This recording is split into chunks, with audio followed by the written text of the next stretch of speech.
निशान गुलामी के एक बोझ को अपने सीने से उतार दिया। दोस्तों बधाई हो। ये बधाई किस लिए? क्योंकि बतौर भारतीय आज हम सबको इस बात पर गर्व होना चाहिए कि आज भारत ने अपनी 200 साल की गुलामी का बदला लेते हुए ब्रिटेन को इकोनॉमी के मामले में पीछे छोड़ दिया है। आज भारत ब्रिटेन को पछाड़ते हुए दुनिया की 5वीं सबसे बड़ी अर्थव्यवस्था बन गया है।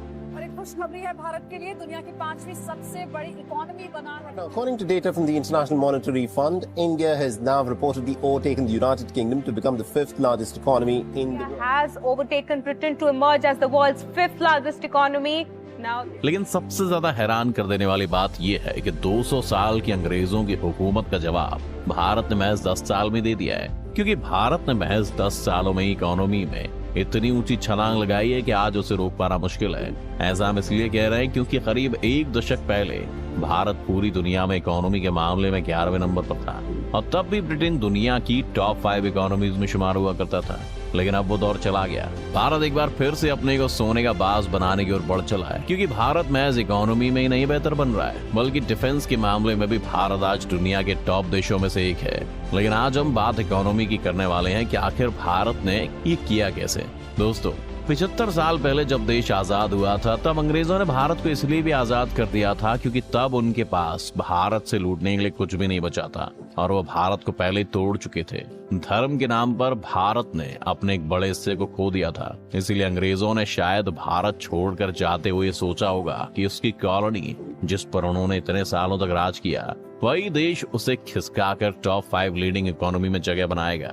और आज भारत की अचीवमेंट इसलिए भी खास हो जाती है क्योंकि आज पूरी दुनिया में कोरोना और उसके बाद से मंदी का एक जबरदस्त माहौल बना हुआ है और आज दुनिया की सबसे बड़ी अर्थव्यवस्थाएं भी सांस नहीं ले पा रही हैं और मंदी के कारण हाँफ रही हैं। लेकिन ऐसे में भी भारत विकास के रथ पर सवार है। जैसा कि मोदी जी कहते रहते हैं कि आज मंदी की बात तो बहुत दूर है, भारत अपने लिए बड़े लक्ष्य रख रहा है और शायद इसी कारण हाल में प्रधानमंत्री नरेंद्र मोदी ने 2047 तक भारत को विकसित बनाने का टारगेट फिक्स किया है। अब ऐसे में अगर किसी देश के पास कोई क्लियर टारगेट हो तो निश्चित रूप से वो विकास करेगा ही।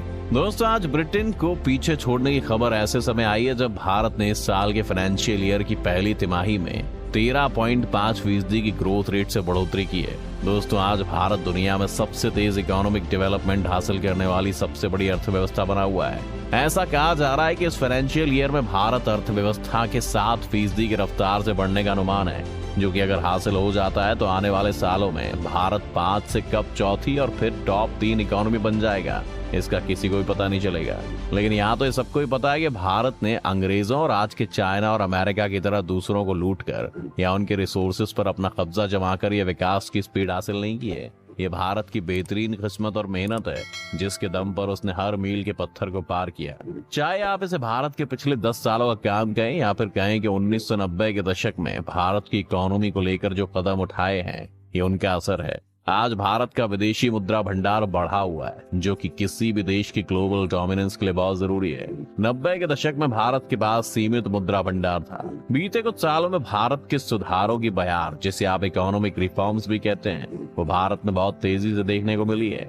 ये सुधार हर क्षेत्र में हुए हैं। सुधारों की दिशा में बढ़ने से सरकार घबराई नहीं है। उसने मेक इन इंडिया के तहत भारत को मैन्युफैक्चरिंग हब बनाने के लिए विदेशी कंपनियों को भारत में अपना प्रोजेक्ट लगाने को कहा है। यहाँ तक कि अब खबर है कि आईफोन 14 को भारत में मैन्युफैक्चर किया जाएगा, जो कि सिर्फ चीन में होता था। अब एक एग्जाम्पल है भारत की इकोनॉमिक रिफॉर्म का। इसके अलावा डिजिटल इंडिया, स्किल इंडिया जैसे कई इनिशिएटिव भी यहाँ शुरू किए गए हैं। इनका ग्रोथ पर पॉजिटिव असर पड़ा है। कोरोना के दौरान भी आर्थिक विकास को बढ़ावा देने पर सरकार का जोर रहा है। सरकार की इन पॉलिसीज का फायदा हुआ है और आज भारत सच में आत्मनिर्भर बनने की राह पर है।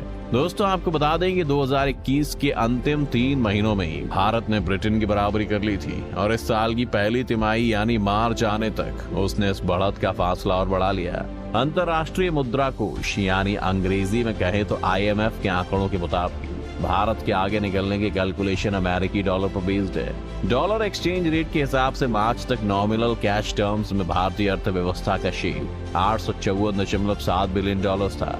इसी आधार पर ब्रिटेन की अर्थव्यवस्था 816 अरब डॉलर्स की थी। IMF डेटाबेस और ब्लूमबर्ग टर्मिनल के हिस्टोरिकल एक्सचेंज रेट का इस्तेमाल करते हुए कैलकुलेशन किया गया। और तो और बहुत पहले ही IMF के अनुमान ये दिखा रहे थे कि इस साल ब्रिटेन भारत से पिछड़ने वाला है। अब ये बात तो हम समझ रहे हैं कि भारत लगातार अपने डेवलपमेंट के लिए काम कर रहा है, लेकिन आखिर ब्रिटेन के साथ ऐसा क्या हो रहा है कि वो उस रेस में आगे जाने के बजाय पीछे ही जा रहा है? तो इसका एक ही जवाब है, खराब गवर्नेंस। कोरोना की दोनों लहरों में ब्रिटेन को बहुत नुकसान हुआ, इसीलिए इस वक्त ब्रिटेन पर मुसीबतों के पहाड़ टूटे हुए हैं। ये देश आज भीषण महंगाई का सामना कर रहा है। 4 दशक में पहली बार वहाँ महंगाई की सबसे तेज रफ्तार देखने को मिली है, और तो और उनकी इकोनॉमिक ग्रोथ भी बहुत सुस्त है। आपको ये जानकर हैरानी होगी कि दूसरी तिमाही में ब्रिटेन की GDP सिर्फ 1% बढ़ी है। उसमें भी अगर महंगाई को एडजस्ट कर दें तो ये बढ़ने के बजाय 0.1% सिकुड़ी है, और तो और डॉलर के मुकाबले उसकी करेंसी का प्रदर्शन भी काफी फीका है। ब्रिटेन के लिए खबर एक और मायने में खराब है, क्योंकि न्यूज तब आई जब ये देश अपना नया प्रधानमंत्री तलाशने की राह पर था। जैसा कि हमने आपको बताया था कि ब्रिटेन इस समय पुअर गवर्नेंस से जूझ रहा है, और हाल ही में वहां के पूर्व वित्त मंत्री ऋषि सुनक को हराकर विदेश मंत्री लिज ट्रस ने PM की कुर्सी जीत ली है। लेकिन आने वाले समय में उसके सामने कई चुनौतियां होंगी। सबसे बड़ी चुनौती तो अर्थव्यवस्था को रफ्तार देने की होगी। खैर, आने वाले सालों में भी भारत ऐसे ही विकास करे, यही हम सब चाहेंगे, लेकिन अभी भी बहुत सी चुनौतियां हैं जो कागज से अलग रियल लाइफ में देखने को मिल रही हैं। उन पर भी सरकार को ध्यान देना होगा। फिर आपको क्या लगता है, क्या भारत आने वाले सालों में दुनिया की टॉप 3 इकोनॉमिक लिस्ट में शामिल हो पाएगा? अपनी राय में कमेंट करके आप बता सकते हैं। साथ ही इस वीडियो को लाइक और शेयर करना ना भूलें, और हमारे चैनल को सब्सक्राइब भी कर लें।